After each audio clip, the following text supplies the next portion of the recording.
Welcome to Mohan Ishal's e-classroom to learn English in very easy steps.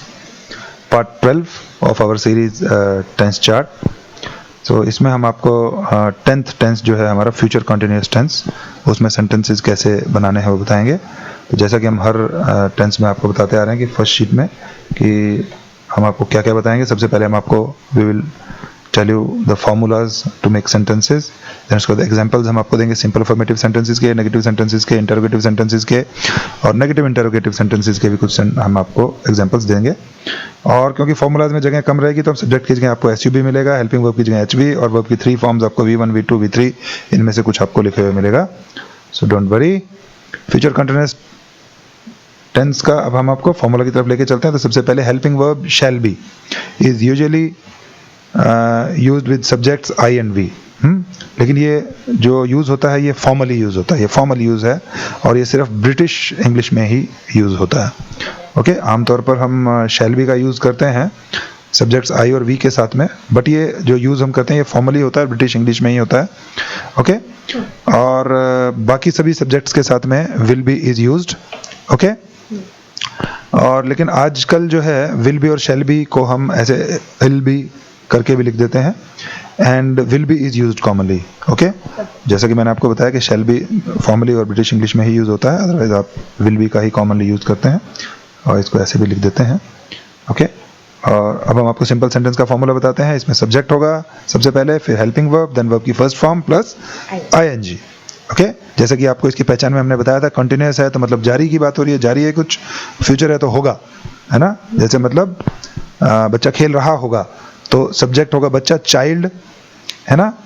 और helping verb इसमें बच्चे के साथ में अदर सब्जेक्ट है, आई भी तो है नहीं, विल भी लगाएंगे तो the child will be playing, है ना. The child will be playing, बच्चा खेल रहा होगा. Okay, simple. नेगेटिव सेंटेंस का फॉर्मूला क्या होगा? Subject plus helping verb plus not plus verb की फर्स्ट फॉर्म प्लस आईएनजी. मतलब बच्चा नहीं खेल रहा होगा, the child will not be playing. Okay, तो यहाँ नॉट जो है वो विल बी के बीच में आ जाएगा, राइट. तो विल नॉट बी हो जाएगा. अब हम चलते हैं इंटरोगेटिव सेंटेंस के फॉर्मूला की तरफ में. तो इंटरोगेटिव में क्या होता है? सबसे पहले हेल्पिंग वर्ब. वेरी गुड, ये तो याद हो गया. हेल्पिंग वर्ब पहले आ गया, देन सब्जेक्ट, देन वर्ब की फर्स्ट फॉर्म प्लस आईएनजी. क्या बच्चा खेल रहा होगा? Will the child be playing. Okay, तो will the child be playing. आपके वर्ब के से पहले आप बी लगा देंगे, विल बी को आप ऐसे दो टुकड़े में बांट देंगे, है ना. और कई जगह आपको ऐसे भी मिलेगा, will be the child playing, ऐसे भी लिख सकते हो आप, बट वो थोड़ा अनकॉमन हो जाता है, ये ज़्यादा कॉमन लगता है, will the child be playing. Okay, let us move towards the examples. So simple affirmative sentences के एग्जाम्पल्स हम देते हैं आपको. राम जा रहा होगा, Ram will be going. Okay, मैं जा रहा हूँगा, आई शैल बी गोइंग. वर्षा हो रही होगी, इट विल बी रेनिंग. वह खा रहा होगा, ही विल बी ईटिंग. बच्चा खेल रहा होगा, child will be playing. Radha खेल रही होगी, राधा विल बी प्लेइंग. बच्चे दौड़ रहे होंगे, चिल्ड्रन विल बी रनिंग. लड़कियां खेल रही होंगी, गर्ल्स विल बी प्लेइंग. पक्षी चहचहा रहे होंगे, बर्ड्स विल बी चिपिंग. हवा बह रही होगी, विंड विल बी ब्लोइंग. मोर नाच रहा होगा, पीकॉक विल बी डांसिंग. आभा पढ़ रही होगी, आभा विल बी स्टडिंग. तो सिंपल है बिल्कुल. तो आप इसकी प्रैक्टिस करेंगे. अब हम चलते हैं नेगेटिव सेंटेंसेस के और इन्हीं के नेगेटिव बनाते हैं. राम नहीं जा रहा होगा, Ram will not be studying, है ना. हाँ, Ram will not be going. यहाँ अगर होगा राम नहीं पढ़ रहा होगा तो Ram will not B studying. Okay, तो ये देखिए आप, विल बी आपकी जो हेल्पिंग वर्ब है इसके बीच में नॉट डाल दिया आपने. तो बेसिकली वर्ब से पहले आपने बी लगा दिया और उससे पहले नॉट लगा दिया, तो विल नॉट बी स्टडिंग. मैं नहीं जा रहा हूँगा, I will not be going. I shall. हाँ, I will not be going भी हो जाएगा, I shall not be going भी हो जाएगा. ओके, जब आप शैल नॉट लिखते हो तो शैंट बोल सकते हो आप, आई शैंट बी गोइंग. और अगर आप विल नॉट बी गोइंग बोल रहे हो तो आई वॉन्ट बी गोइंग बोल सकते हो, है ना. या आप इसको शैल या विल को यहाँ पे इल भी लगा सकते हो, वो भी एक तरीका. आई विल नॉट बी गोइंग, अब आपको यही नहीं पता चलेगा कि शैल है या विल है, तो किसी भी तरीके से बोल सकते हो. I shan't be going, I won't be going, है ना. विल नॉट को WON ऊपर एपोस्ट्रोफी कॉमा लगा के T, तो विल नॉट को ऐसे वॉन्ट भी लिख सकते हो. I won't be going, I shan't be going, I shall not be going को शैंट आप लिख सकते हो SHAN ऊपर कॉमा T, I shan't be going.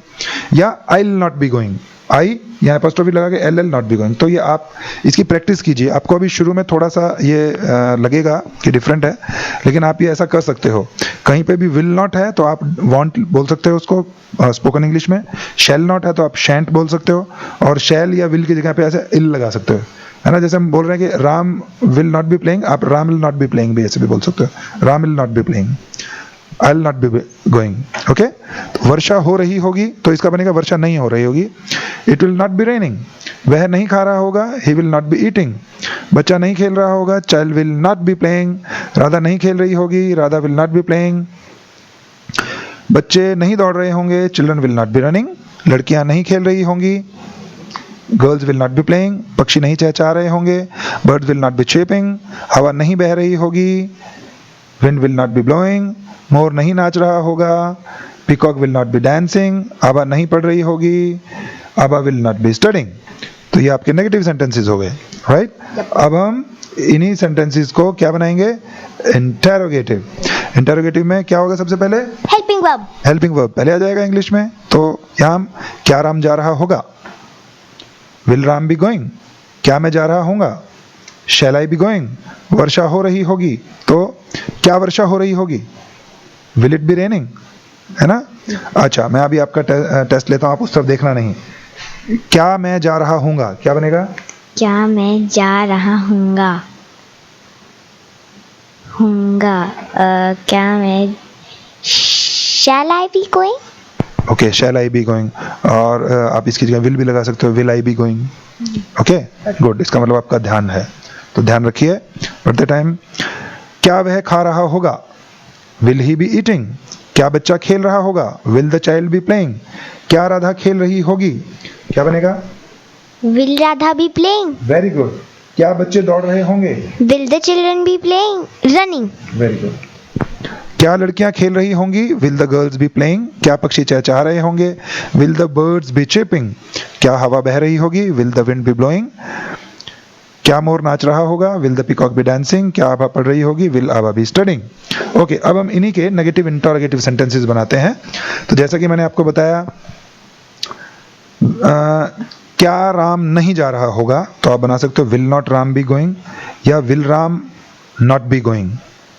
Okay, will Ram not be going या will not Ram be going. Okay, इसी तरीके से क्या बच्चा नहीं खेल रहा होगा, क्या बनेगा, क्या बच्चा नहीं खेल रहा होगा, Will not the child be playing? Very good. और क्या बन सकता है, Will the child will not be playing? No no no, नहीं. Will the child, child not be playing? Very good. Will the child not be playing या will not the child be playing, है ना। और will not की जगह want भी बोल सकते हो, want the child be playing, है ना। आप इस स्टाइल में बोल सकते हो, बोल के बताएंगे जरा। Won't the child be playing? won't the child be playing? Yes. तो अब आप जब इसको सीख रहे हो तो आप थोड़ा अपना बोलने का एक्सेंट भी ठीक करेंगे, है ना। तो थोड़ा सा आप फ्लुएंसी लाएंगे। जैसे आपको बोलना है विल राम बी गोइंग, तो ये थोड़ा इंडियन स्टाइल होता है। Will Ram be going, shall I be going, will it be raining, will he be eating, will the child be playing, है ना। जैसे हमने आपको बोलना है will not the child be playing, won't the child be playing. Okay, will not Radha be playing, won't Radha be playing.